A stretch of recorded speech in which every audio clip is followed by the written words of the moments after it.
पूरे 3 महीने के बाद गेट पर खड़े बेटे को देखकर सरला चौंक सी गई। बेटे की उपेक्षा से नाराज दरवाज़ा खोलकर बिना कुछ बोले वो सोफे पर जा बैठी। बेटा भी माँ के सामने आकर चुपचाप बैठ गया। कुछ देर तक वहाँ सन्नाटा पसरा रहा।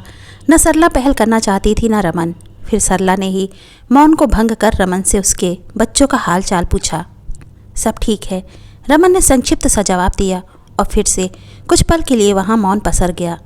सरला ने ही दोबारा चुप्पी तोड़ी। बेटा, क्या माँ की कभी याद नहीं आती? पापा के जाने के बाद तेरी माँ कैसी है, क्या ये जानने का भी मन नहीं होता? नहीं, ऐसा नहीं है माँ, वो बेटे ने नज़रें चुराते हुए संक्षिप्त सा जवाब दिया। तो फिर आज कैसे रास्ता भूल गया? क्या ये देखने आया है कि बुढ़िया अभी मरी या नहीं? आहत माँ के शब्दों में इस बार दर्द और कड़वाहट झलक रही थी। कहा ना, इसलिए नहीं आया हूँ, रमन ने तैश में आते हुए कहा। तो फिर?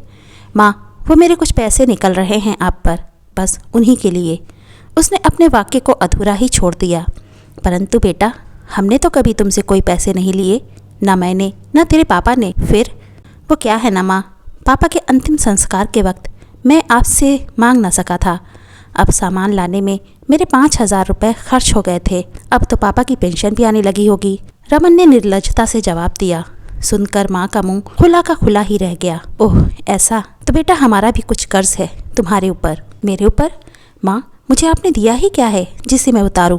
तुम भूल गए बेटा, तुम 9 माह मेरी कोख में रहे, 1.5 वर्ष मेरा दूध पिया। तुम्हारे बीमार पड़ने पर मैं रात रात भर जागी। तुम्हें कोई कमी ना हो, तुम्हारी ज़रूरतों को पूरा करने के लिए तुम्हारे पापा पूरी सर्दियाँ एक फटे कोट में निकाल देते थे।